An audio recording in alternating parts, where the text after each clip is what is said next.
on doing this video, but lately I just have not been very like excited to keep reading my TBR because I keep picking books that I don't actually want to read. And I've realized, why am I keeping them if I don't want to read them? So today we're going through my physical TBR. We're only keeping the books I'm excited about, and I'm gonna make it less intimidating for me. I'm gonna start with this pile, which there are no categories here because I just pulled everything off my shelf. Here's the thing. I am not counting classics. This is my classic shelf. I'm not counting classics because I am okay reading that slowly. I'm not counting nonfiction, and I'm not counting big series like all of these series. Narnia, up there we've got, oh, you can't see up there, but you know, like Lord of the Rings, Winnie the Pooh, Anne of Green Gables, like those, I'm not counting those because then that would be a lot, like way too many books. So today we're just counting standalones. Some of them aren't standalones, but they're like books that I don't own the whole series of, which I know that doesn't make much sense, but you know what, whatever. Okay, so the first book on this stack is Throne of Glass, and I am not going to include this in my TBR. I'm going to be getting rid of this book because I do want to read the Throne of Glass series, but I want them to be the other covers, so I'm not going to start reading this until I'm ready to start buying the other covers. So I know that sounds so stupid, but I don't want to have the first book be the old covers and then the rest of them be the new covers, so I'm going to get rid of this anyways, so that one's gone. This is the Guinevere Deception. I think I'm gonna keep this one. It sounds very interesting. I think it's a trilogy, and I love things that have to do with Arthurian mythology, like King Arthur and Merlin and stuff like that. So that's a keep. Cinderella's Dresses is another keep. I've had this one for so long on my TBR that it would feel criminal not to read it yet because I've been excited about it for like years and I just haven't picked it up yet because there's always another book. But this one is like, I think it's a Cinderella retelling set in World War II, which is just like so original that I want to try it and I want to see how it goes. Truly Devious is a keep. I'm very excited to read this series. They Both Die at the End.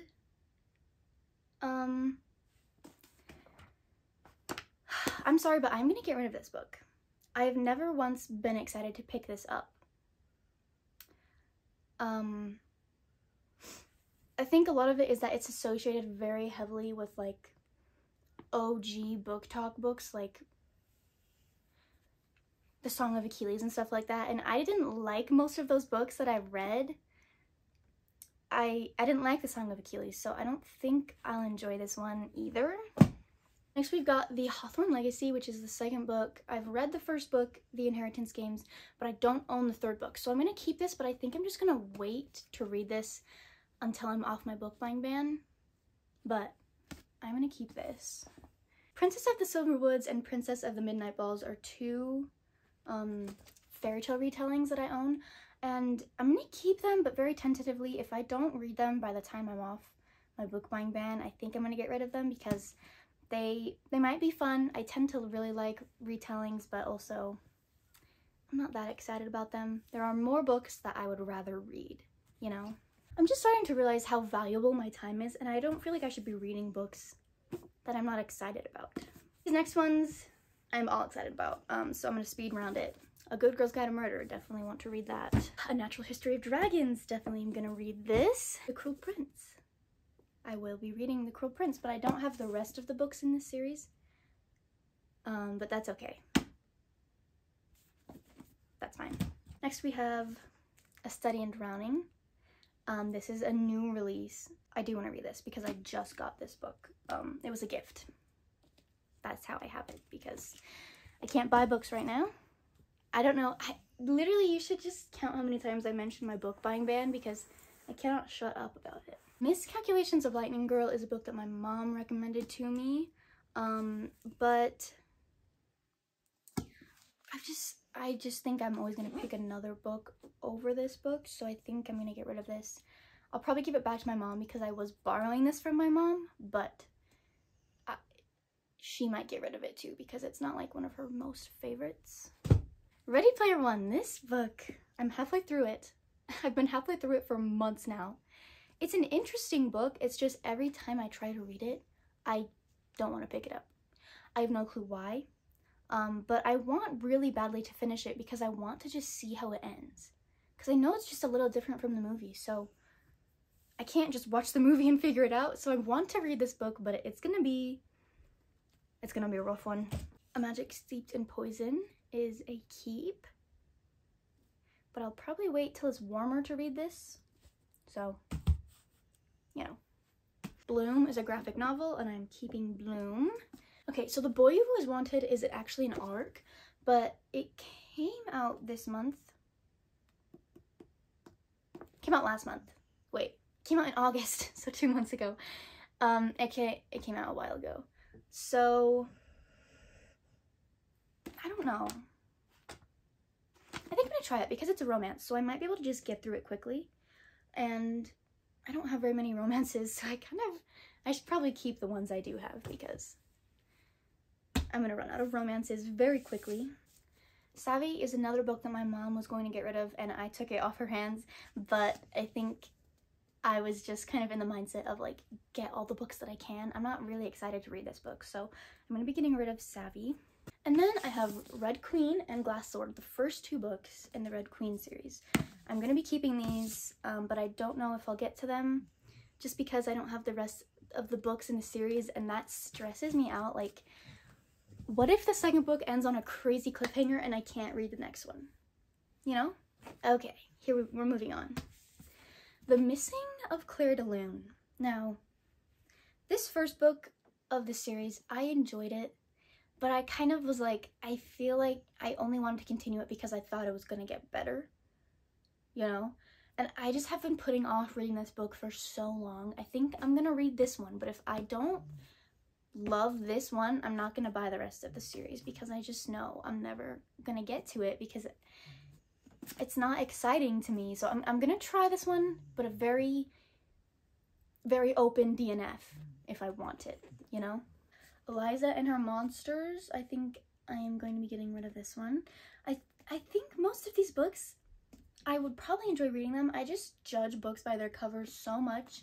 It's such a bad thing, I know, but yeah, I'm gonna be getting rid of this one. Because there's so many books out there that I feel like it's okay to judge by their cover. If you want people to like your book, just give it a good cover, you know? Howl's Moving Castle, I am halfway through this, so I think it'll be a really quick and easy book to finish, so I'm going to keep this one. The House on the Cerulean Sea is a keep. Strange the Dreamer is another keep. I'm really excited to read that series. The Midnight Library, The Stationery Shop, and The Priory of the Orange Tree. I am keeping all of these. So I'm keeping a lot more books than I was expecting. I still have a very large TBR. 2 more stacks. We are so close. And I think most of the books in these stacks are keeps. Actually, I think all of them might be. So I'm just gonna go through them very quickly. Yeah, I'm keeping all of these books. I'm just gonna go through them very, very quickly. The Wisteria Society of Lady Scoundrels. Better Than the Movies by Lynn Painter. On the Fence by Casey West. A graphic novel. Are You Listening by Tilly Walden. A poetry book called Great Goddesses by Nikita Gill. Echo Mountain by Lauren Wolk. Green Glass House by Kate Milford. One of Us is Lying by Karen M. McCanns. Under a Painted Sky by Stacey Lee. Muse of Nightmares is the second book to Strange the Dreamer by Lanny Taylor. I don't know why I included those because I didn't include any of the other duologies in this video, but you know what? It's fine. Okay, last stack. We've got The Starless Sea by Erin Morgenstern. Babel by R.F. Kuang. Dude, I have so many books. This is so stressful. The Night Circus by Erin Morgenstern. The Seven Husbands of Evelyn Hugo by Taylor Jenkins Reid. The Will of the Many by James Islington? James Islington? We Could Be Heroes by Mike Chen. Dear Nessie by Susanna Clark. Beyond the Bright Sea by Lauren Wolk. Oh, I didn't realize I had 2 Lauren Wolks here. I got 2 books from her, and I didn't even realize that. And the last book, The Bear and the Nightingale by Catherine Arden. So, this did not really go as I planned. These are the only books that I'm getting rid of. I don't know why, but I thought there would be a lot more. If I'm being completely honest with myself. Oh. This is one. The School for Good and Evil. I don't know why I didn't get this. I'm getting rid of that one. Did I forget any more? Okay, so I think what I'm going to do is I'm going to make these the middle shelves, my TBR shelves. So I'm going to rearrange some of my books and then put the rest of these on. So that I have like a TBR shelf so I can just look at a glance and pick from all of my TBR, you know?